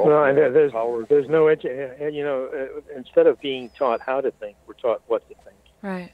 Well, really, there is no education system. There's only mind control system. It's very sad. You really don't know what to do on a day-to-day basis. Right. And also, we have to talk about the electronic mind control that Robert Duncan talked about, the ability for technology and essentially over the horizon radar to capture the entire electrical activity of a brain and put it in a supercomputer.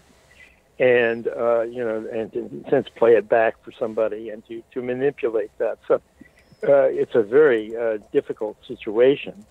And the first situation, the first way to get out of it is to have it to acknowledge that these serious problems might exist.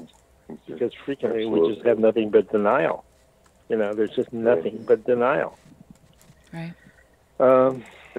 I think we have to look at it. This is how men and women can think together, because our brains are different. And I don't, I'm certainly not the one to say anything, but I think this is a major challenge for us, for men and women to be able to work together, thinking together. Because men, we know that once the ego is inflated, there's no room for anything else. And women, I think, are less likely to really understand conspiracy at some level. If they don't understand something, they don't think it exists. So we have this tremendous divide in our intellectual function, plus the emotional stuff going with that. And I think it was what is it? Alex Jones. It started a dating service, and people who were conspiracy, and he got 6 men for every woman. So that's kind of gives you the distribution. I thought that was interesting. Well, honestly, I think that's a little bit of a stereotype because I don't agree with you on that. But I do agree with that. They definitely have us all divided. Whether it's your sports teams, it's us against them, or look at Democrats and Republicans. I mean, really, once you get into politics, if you're a politician, is there really Democrats and Republicans? No. There's a system, absolutely. Yeah. Let's go back to the stereotype. Sure. Let's have an argument on that. Okay. Tell me about that.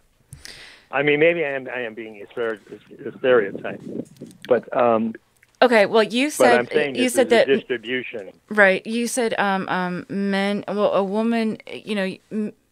It's like 6 to 1 or whatever. As to a man will think of a conspiracy, but a woman wouldn't. I don't know that because obviously I'm a woman and I believe in that as well.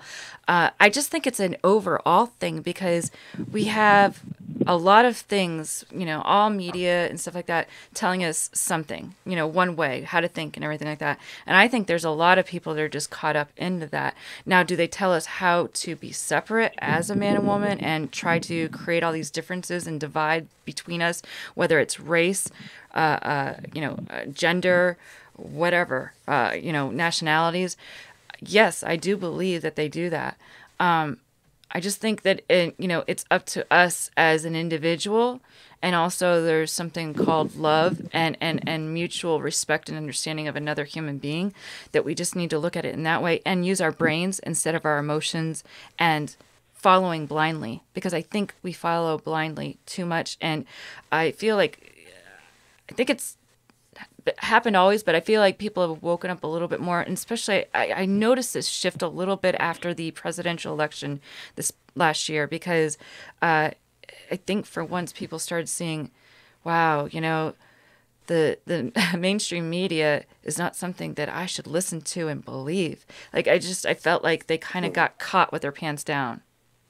Do you guys believe that? Or Well, then they lie for a living. That's what they do. Of course. But I think also in this difficult topic of men and women together, sure, we're going to have to look at pairs. We're going to have to look at individuals, because it's not general.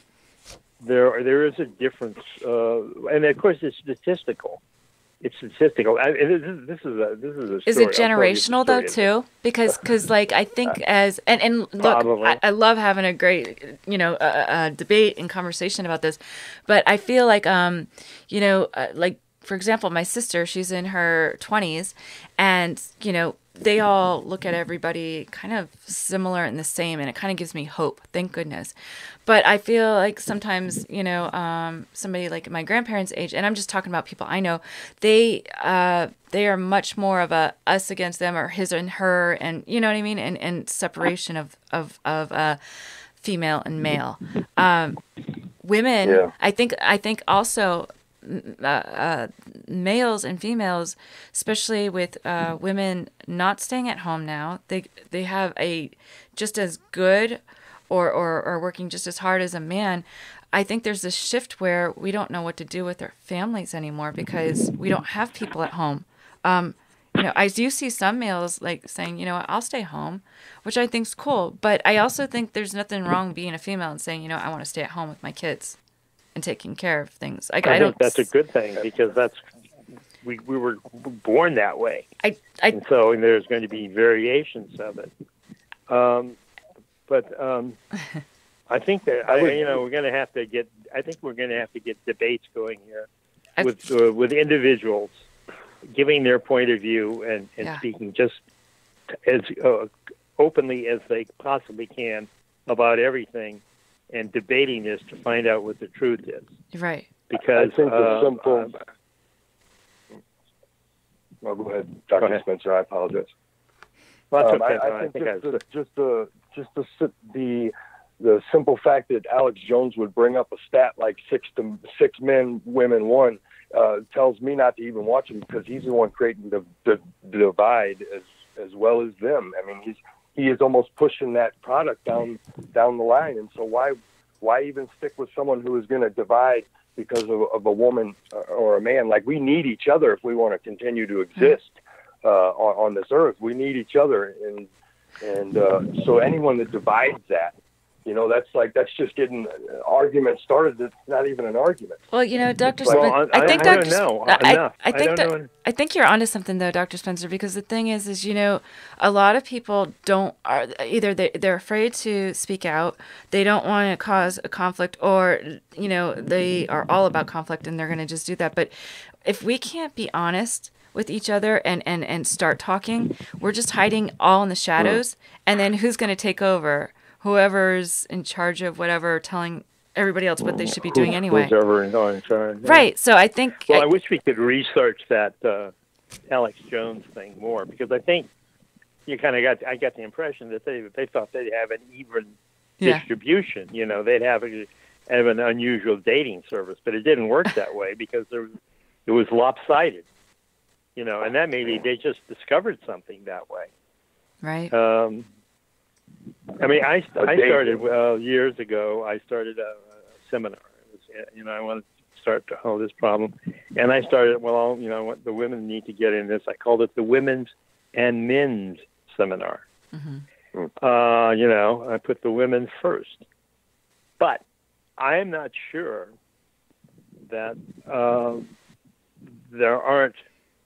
I'm pretty sure that there's a difference between the men and the women's brain. Absolutely. And it's being exploited. Is that what it? That's what it amounts to. That's a great point. And yeah, I could totally agree with that. And you're right.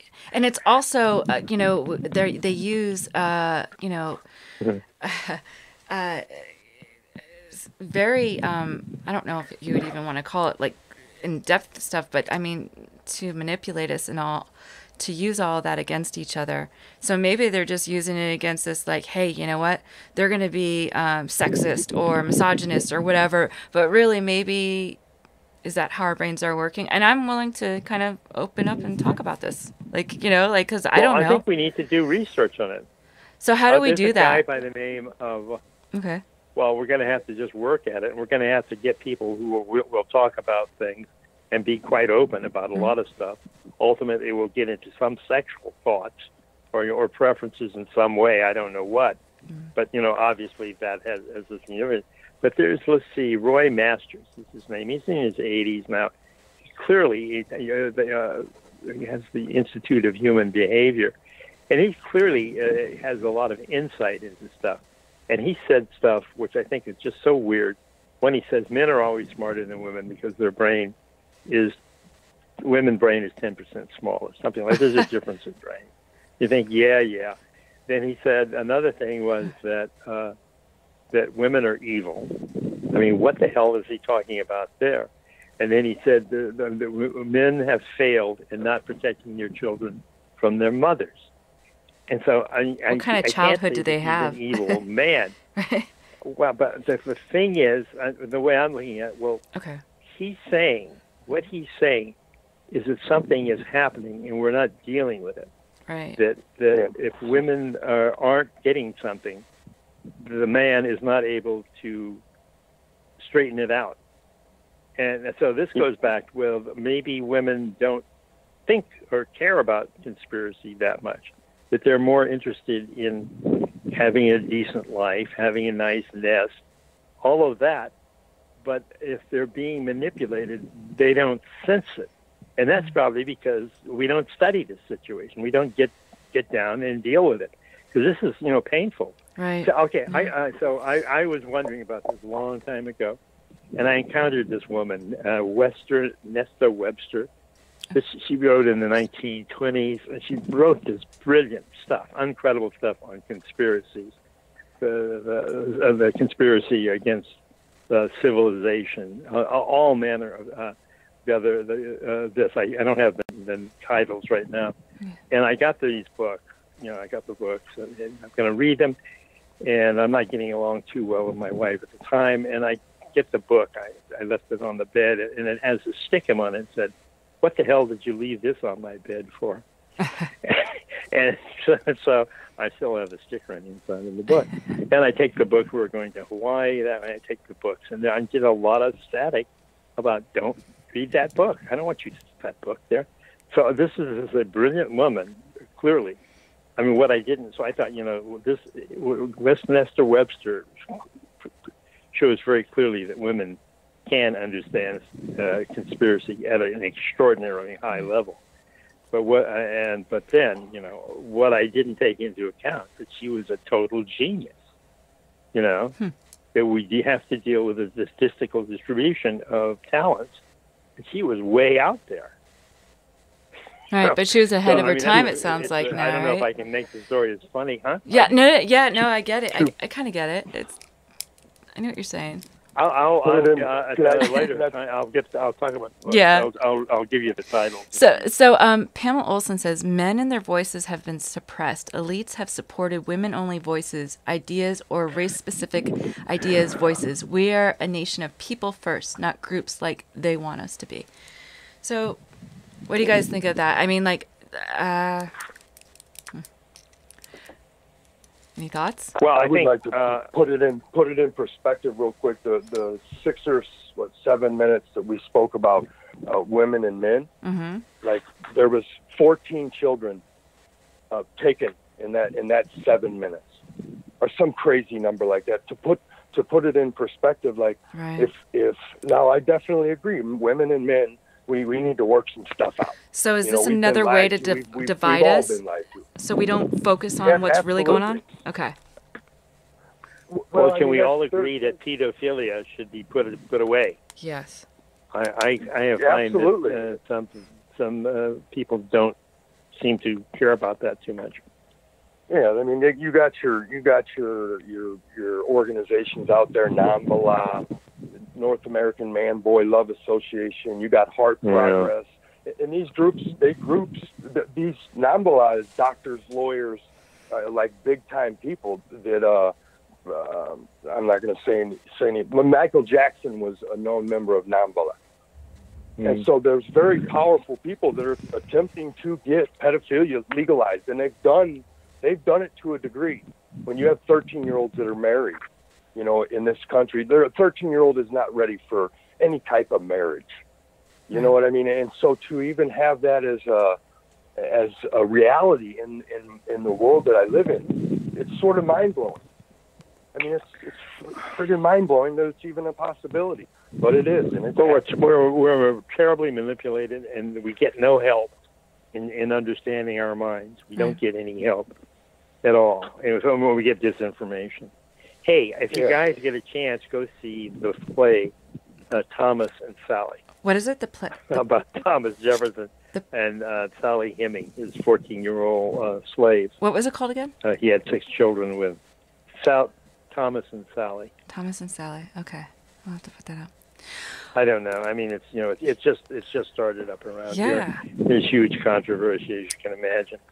Well, hey, gentlemen, even talk about that. I would like if we could both come back tomorrow night, same time, if that's okay with you, and sure. We can continue this discussion. And there's a bunch of things I want to ask both of you.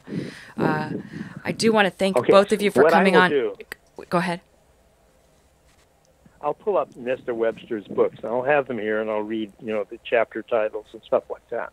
That would so you'll know what I'm talking about. Okay. I look forward to debating this more, and maybe we'll have some people that will call in and want to share their opinions on this too, which would be nice if we could all have a good discussion there. I'd like to see an uproar. Yeah. And we have to know, and we have to carry on with what's happening to the baby. Yes, too. yes. We need to follow up on that. That's another give. Yes, we will have an update on that. Is there anything you both wanted to say before we get going here? Dr. Spencer, would you want to say something before we get going? Well, I can't think of anything, but I enjoyed talking here, and I'd like to, to answer questions and get discussions going. Well, we will. I think it's important. I agree with you. And we'll come back tomorrow and see if we hear of anything else with Melanie's baby. And what's the baby's name again? Amethyst or Amethyst. Amethyst. Yeah, Amethyst. Yeah. So, thank you so much. I really appreciate you coming on. Did you have anything else to say, Dave, before we get going here? Good evening. I just would like to pose something to the listeners tonight, and then maybe come back and can maybe call in and speak about what their experience was. We have to start looking inside, like our own backyards. Like, you have your answers. I don't have no one else's answer. Like, the answer is inside of me. And in order to find that answer, we have to go inside and not look at this world the way it is. It's only inside that'll tell the truth. That's for everybody out there. And so I would just encourage one to start taking that inner journey, because it's the most important one. Mm-hmm. Absolutely. Well, we'll sail into the inner soul tomorrow. All right, sounds good. I really appreciate you both coming on. Look forward to it. Okay. Okay, maybe we can talk a little bit before the program and talk about what we're going to talk about. Yes, absolutely. I will be talking to both of you. Okay. Have a good night. Thank you. Awesome. 6 o'clock. Thanks. Bye-bye. Bye-bye. Thank you, Doctor. Thank you. All right, Call Nation. Well, thank you so much for joining myself and Kristen Fuchs earlier, and Dave Henry and Dr. Ed Spencer. Are you still here, Dave? Or no? Yeah. Okay. Yeah. Thank you so much for coming on tonight. I really appreciate you guest co-hosting with me, and this is fun. It's different. Yeah, it was an honor. Thank you so much for having me on, and everything that you've shown me, and sort of walking through this together. Just meeting you yesterday, really, really good people, and look forward to walking forward with you. So, absolutely. Thank you. Yeah, no, thank you. And, this is the thing we're all about here. And Call Nation, I know you guys know this already, but we're about truth, facts, and, and education. So we can kind of learn about what's going on and stuff like that. So we can make the best individual decisions for ourselves, but then also to unite so we can, work together to have those decisions so our rights and freedoms aren't taken away. I know we Absolutely. all need to do that. So, all right. Well, have a great night, everyone. And tomorrow we'll be back with a Kristen Fuchs again at 8/7 Central, and then Dave Henry guest co-hosting with me again, and Dr. Ed Spencer. And I hope you have a good evening. Thank you for joining in.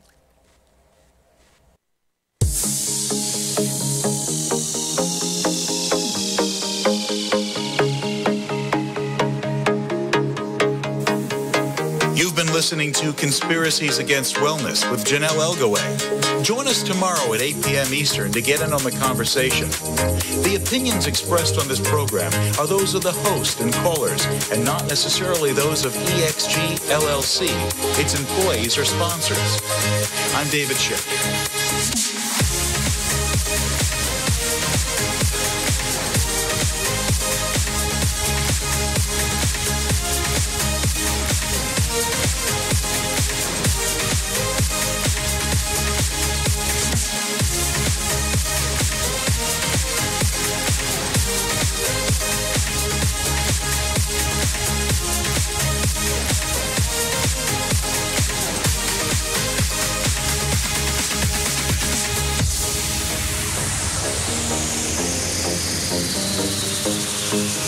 Copyright 2017 by EXG LLC.